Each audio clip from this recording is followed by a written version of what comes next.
Olá,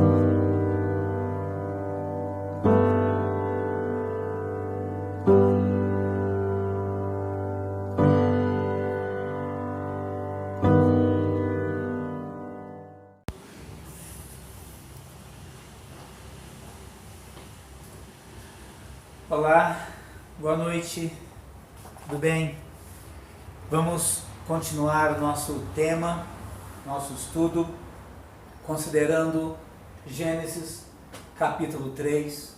Estamos considerando a morte espiritual, mas hoje nós vamos continuar no tema que nós temos abordado dentro desse capítulo, que é a prova, que são as provas ou evidências de que o ser humano realmente perdeu o seu direito de ter comunhão, de ter contato com Deus. Então hoje nós vamos continuar considerando essas provas, essas evidências. E é muito importante que cada um de nós compreendamos o que realmente significa isso. Que nós compreendamos bem a história desse capítulo 3, porque nós entendemos que uma boa compreensão da história da queda do homem e as provas, as evidências que a Bíblia apresenta serão muito importantes para a compreensão da maneira que Deus salva uma pessoa. Nós já temos considerado um pouco desse capítulo, pensando na morte espiritual em si, e os fatos que se relacionaram com essa queda, com essa morte espiritual. Nós consideramos o capítulo 3, do verso 1 até o verso 7, a primeira parte do verso, onde a Bíblia descreve o momento quando eles perderam o seu direito, um momento histórico, quando o homem, na linguagem que a Bíblia usa, ele morreu para com Deus. Sempre lembrando que morte sempre fala de separação. Já temos considerado um pouco disso e nós estamos considerando evidentemente essa separação que o homem teve de Deus, a morte espiritual ou a sua queda. Diz o verso, e percebendo abriram-se então os olhos de ambos, e percebendo que estavam nus. Naquele exato momento, a natureza humana contraiu, ou a natureza humana passou a ser uma natureza pecaminosa, uma natureza caída, conforme Deus mesmo havia dito que aconteceria se eles não atentassem, se eles não obedecessem, ou se eles desobedecessem à sua ordem, como de fato aconteceu. E nós consideramos no nosso encontro passado algumas provas de que isso realmente aconteceu. Uma das provas que nós consideramos foi que naquele mesmo verso 7 diz que eles, percebendo que estavam nus, quer dizer, estavam despidos da glória de Deus, despidos da santidade de Deus, da justiça de Deus. Eles percebendo isso, diz o verso, eles coseram folhas de figueira e fizeram cintas para si. Uma primeira evidência que nós consideramos que o homem morreu, estava separado de Deus, decaiu da sua posição altíssima para uma posição tão inferior, tão drástica, tão triste, que foi exatamente a sua morte. Então, eles tentaram resolver o seu problema. E isso é uma evidência, é um contraponto de que realmente o problema passou a existir naquele momento.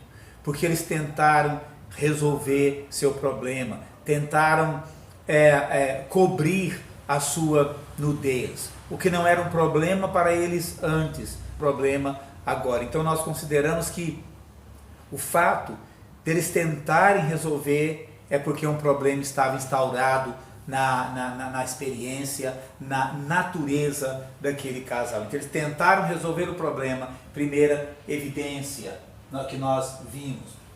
Depois nós consideramos no verso 8 que eles, ouvindo a voz do Senhor Deus que vinha pela viração do dia, eles se esconderam por entre as árvores do jardim. Eles fugiram e eles se esconderam da presença de Deus.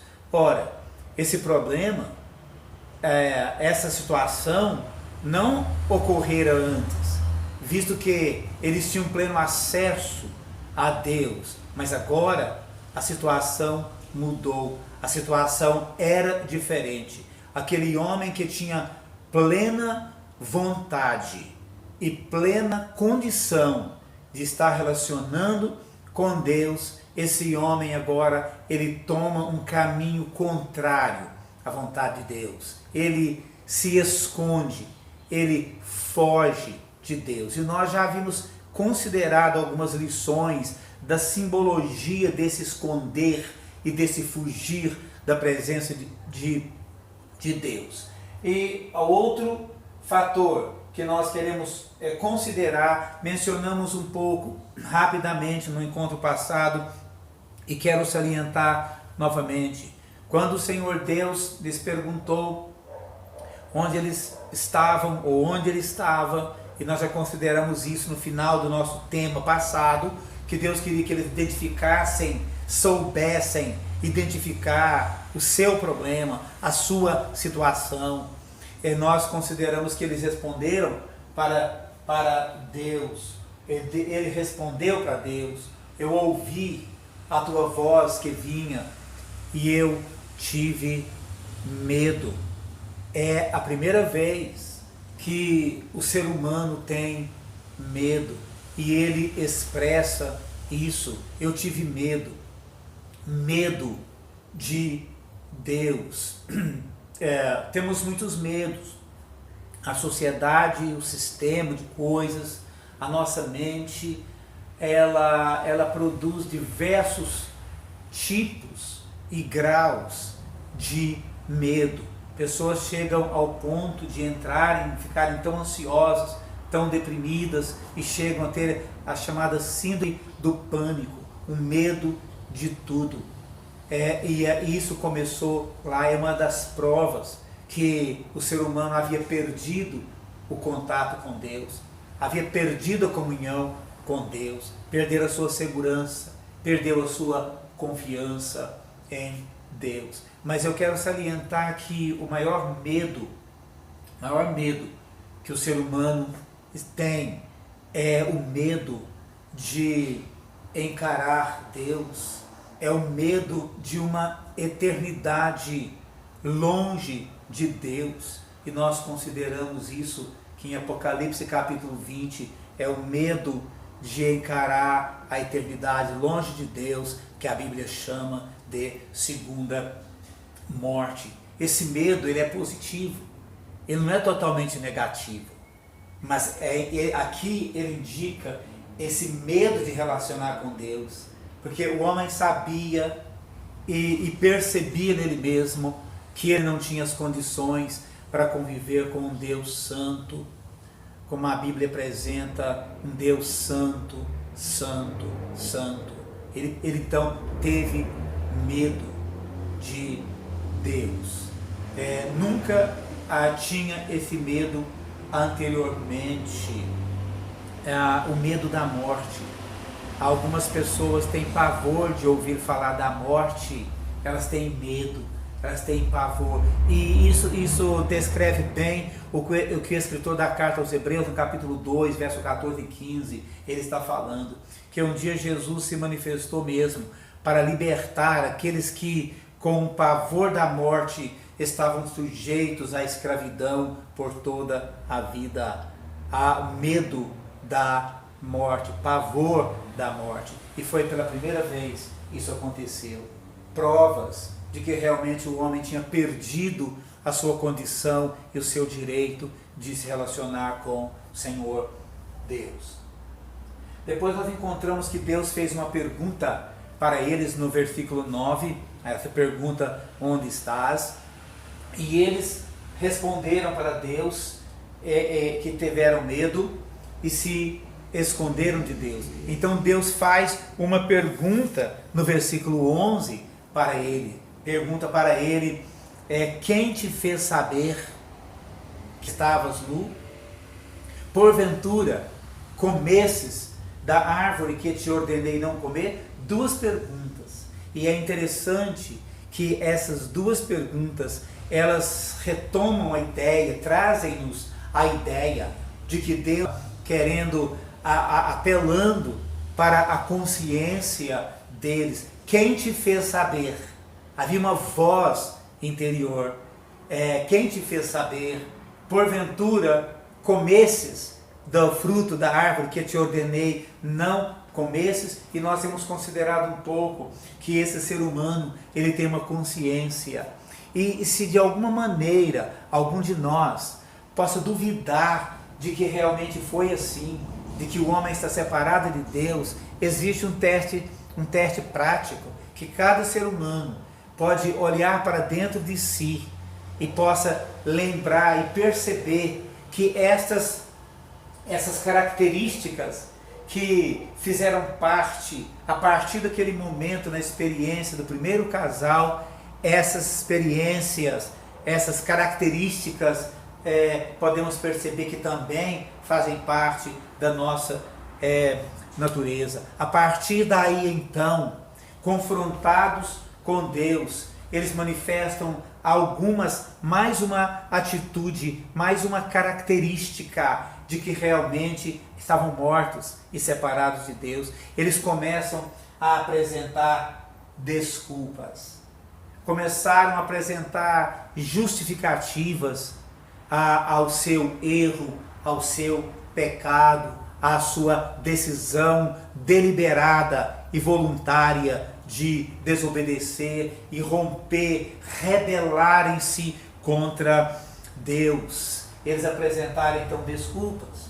Primeira coisa que nos prova esse fato foi que ele podia dizer para Deus, em resposta às perguntas que Deus lhe havia feito, ele começou então a dizer: olha, a mulher que tu me deste.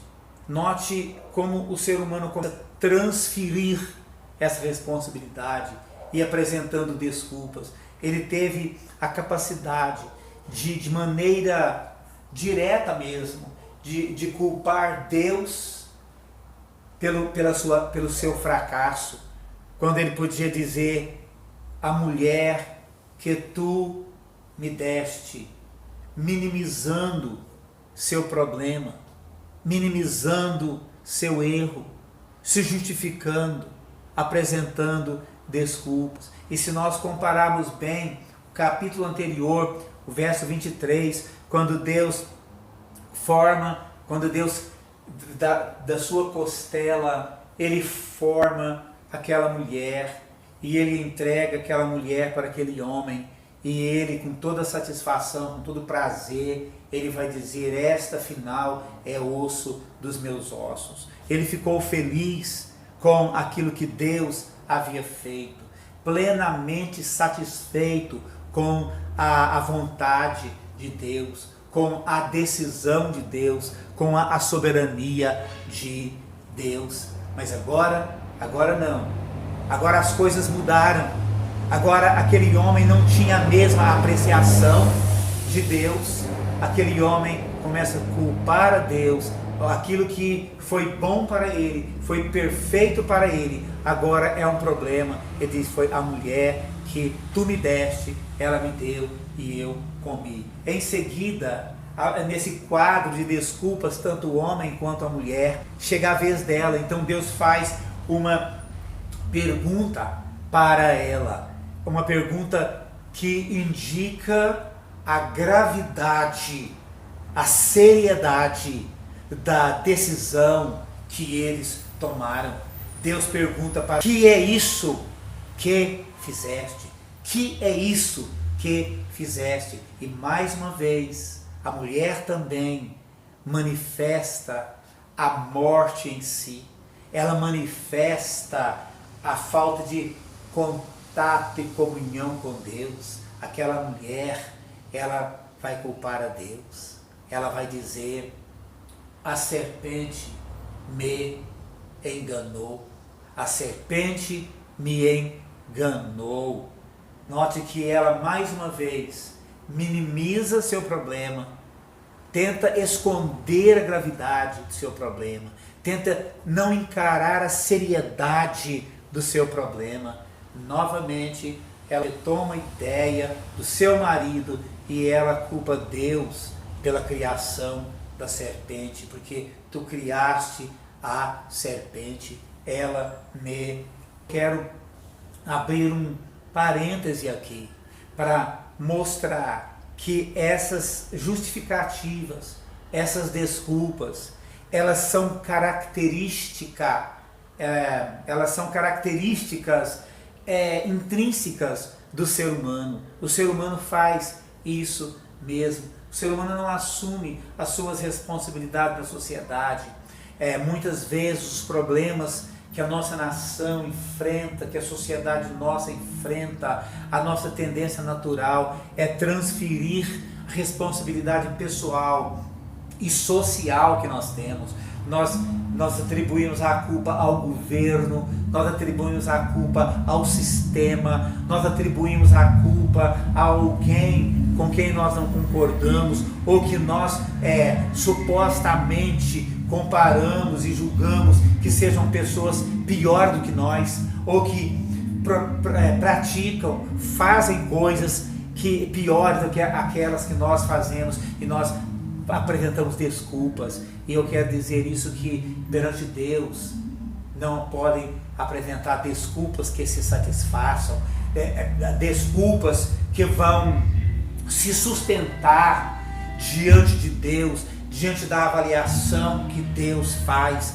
E no âmbito espiritual, o homem continua fazendo a mesma coisa. Ele culpa a religião, ele culpa líderes de religião, ele vai apresentando as suas coisas, ele começa a apresentar o fato que ele não é como os demais homens, que ele não é tão mal quanto as demais pessoas, e nós vamos entender isso para frente. Mas o que eu quero mostrar, queremos provar pela palavra de Deus, que aquele homem morreu e separou, e que nós também trazemos as mesmas características de morte e apresentar desculpas diante de Deus. Nós não podemos minimizar a gravidade e a seriedade da eternidade.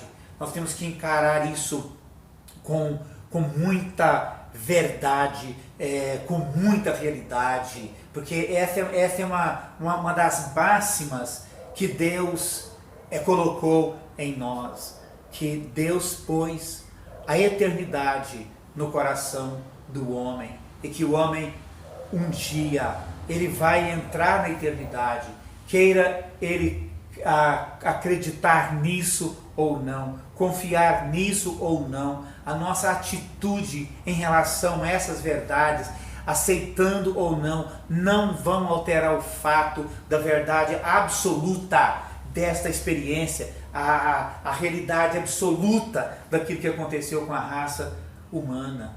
Por isso é importante cada um não minimizar seu problema, não minimizar a sua situação e tentar se justificar e dizer que não, as coisas não são bem assim. As coisas são de fato assim. Nós haveremos de entrar um dia na eternidade, e eu tomo a ideia novamente de Mateus capítulo 7. Muitas pessoas tentaram minimizar seu problema, não encararam diante de Deus a realidade do fato que são mortas, que são separadas de Deus. Muitas daquelas pessoas, Jesus disse, muitos me tirarão naquele dia, e ele vai apresentar, como já temos repetido, temos falado inúmeras vezes, eles apresentaram as suas desculpas, minimizaram com as suas práticas, com o seu conceito religioso, e Jesus disse,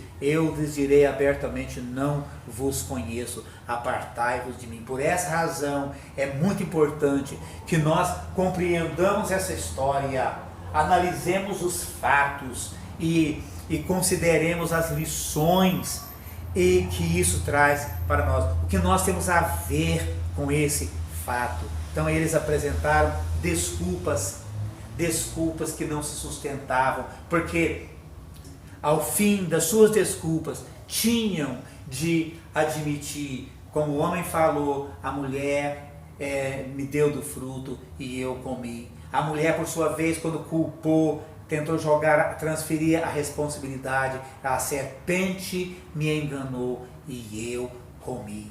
A melhor coisa que o ser humano pode fazer é inverter essa ordem, admitir diante de Deus o seu problema, o nosso problema, que nós somos mortos e separados dele. A partir daí, então, desse fato, dos versos 13, 14 em diante, uma das provas que o homem, ele ficou separado de Deus, ele morreu, é porque vieram, a sentença de Deus foi dada, o julgamento de Deus foi dado, e Deus foi apresentando a cada um deles uma sentença específica. Nós não vamos entrar em detalhe disso, mas a serpente, Deus disse, rastejarás sobre o teu ventre todos os dias da tua vida. A mulher, foi dito a ela, eu aumentarei sobremaneira as dores da tua concepção, eu multiplicarei sobremodo as dores de parto que você vai ter, entre outras coisas também. Deus condicionou a mulher à liderança do homem, entre outras coisas. Ao homem, a sentença foi que a terra produzirá cardos e abrolhos, produzirá espinhos, e no suor do teu rosto comerás o teu pão. O homem de trabalhar arduamente para se sustentar. Se você comparar ao trabalho a que Deus o submeteu no capítulo 2 e verso 15, quando colocou aquele homem naquele jardim, que quer dizer paraíso, lugar de delícias, lugar de paz, lugar onde o homem tinha tudo, e Deus o colocou ali para o lavrar e o guardar. Certamente o lavrar e o guardar ali está contextualizado numa esfera de descanso, numa esfera de prazer, numa esfera de alegria, numa esfera de uma plena satisfação na presença de Deus. Agora as coisas ficaram diferentes. Deus está dizendo, no suor do teu rosto comerás o teu pão. Você vai trabalhar a terra, e como é real esse fato na experiência dos seres humanos. Quanto trabalho, quanta dificuldade o homem tem, o ser humano tem neste mundo competitivo de trabalho, a alcançar o mercado de trabalho. O desemprego cresce e o homem cada vez mais tem que se preparar para galgar, entrar no mercado de trabalho satisfatoriamente, e estando engajado no mercado de trabalho, ele tem que trabalhar muito, trabalhar com eficiência, trabalhar várias horas. Quantas pessoas pegam 1, 2 ou mais trabalhos para realizar, simplesmente para conseguir manter as suas responsabilidades, e realmente o trabalho se tornou árduo, o trabalho se tornou complicado. Provas claras dessa morte. O mesmo casal, o mesmo homem tentou essa situação. Como nós podemos negar a realidade disso, visto que nós estamos em igual situação,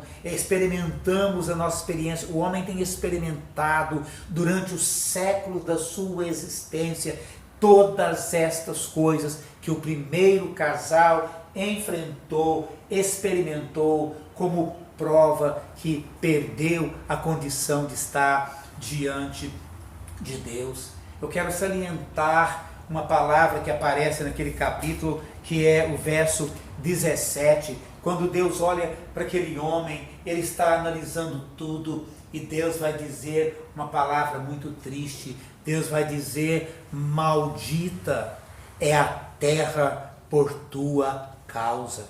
a terra criada com toda a perfeição foi afetada pela morte, separação do homem, e a terra se tornou uma terra maldita, maldição sobre a terra.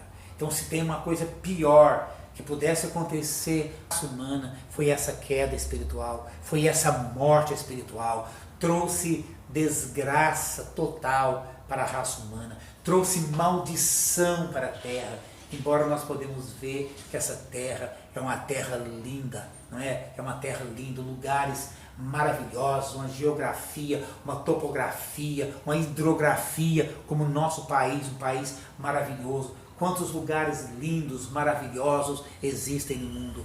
Porém, essa terra, com toda essa beleza, é uma terra amaldiçoada por causa do pecado, por causa da morte, por causa da separação do homem e Deus. E essas consequências são palpáveis.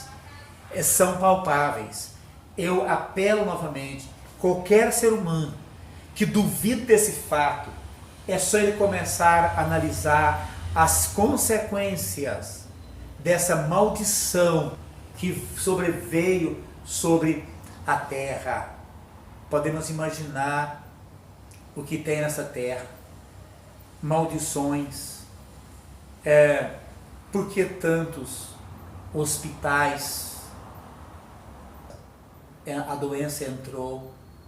Podemos imaginar como seria um mundo sem hospital, sem doença, sem calamidades naturais, essa terra sem epidemia, sem pandemias, sem esse pavor, esse medo todo que está por aí.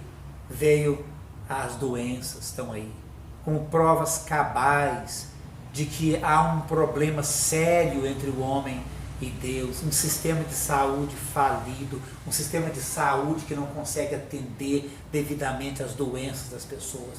Que tristeza é tudo isso, porque a terra foi amaldiçoada.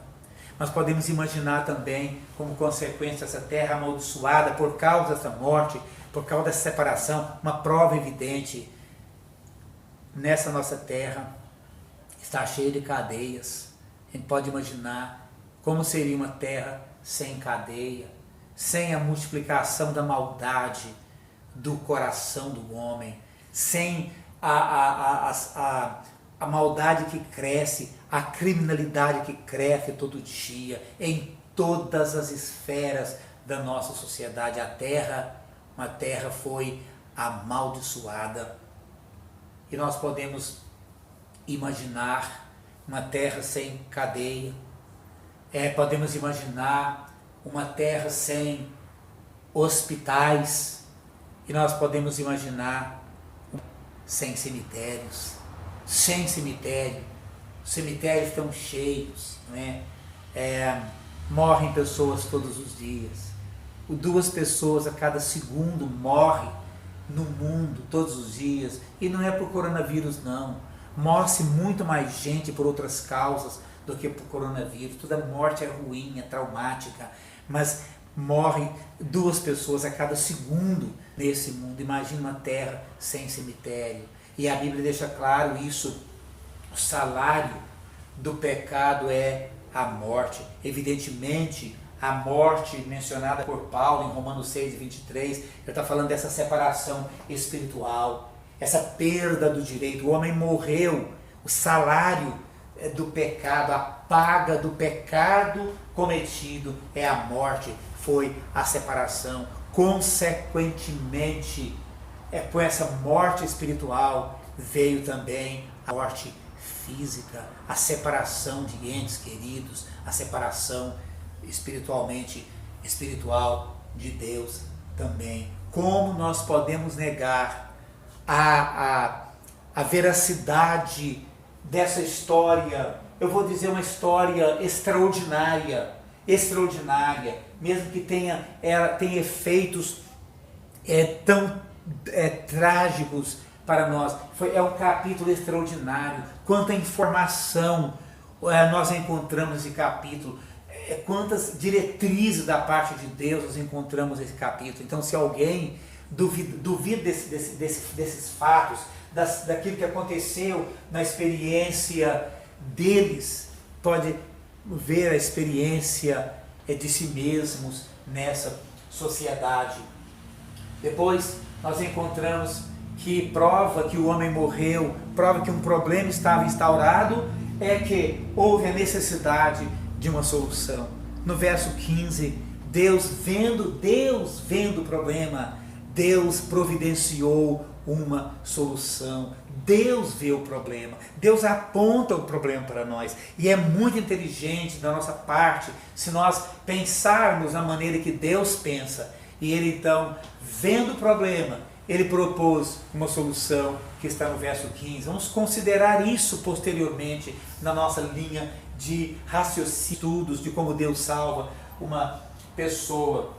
No verso 21, a separação trouxe morte de pessoas, trouxe morte de um inocente. Alguém teve de sofrer por causa do pecado, alguém teve de sofrer por causa dessa separação. E finalmente, se nós duvidamos que dentro de nós existe morte, existe uma separação entre nós e Deus, nosso espírito para com Deus, Deus deixou muito claro isso quando Ele, lá a partir do verso 22, 23 e 24, Deus mostrou que Ele é santo, santo, santo, que não pode olhar para um pecado e que Ele é justo e tem de tratar o pecado. Deus então externou, colocou para fora, mostrando de maneira visível que havia morte e que o homem não podia conviver com Ele, que Deus os expulsou do jardim do Éden.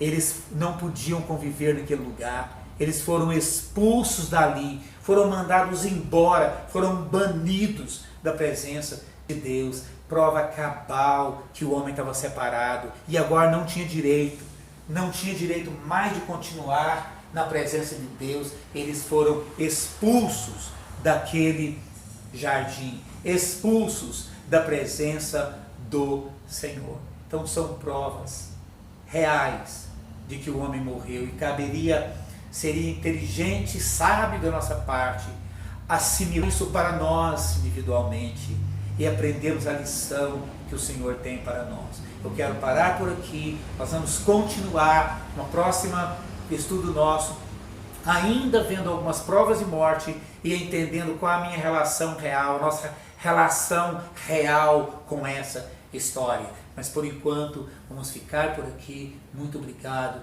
Que Deus abençoe a nossa mente e o nosso coração.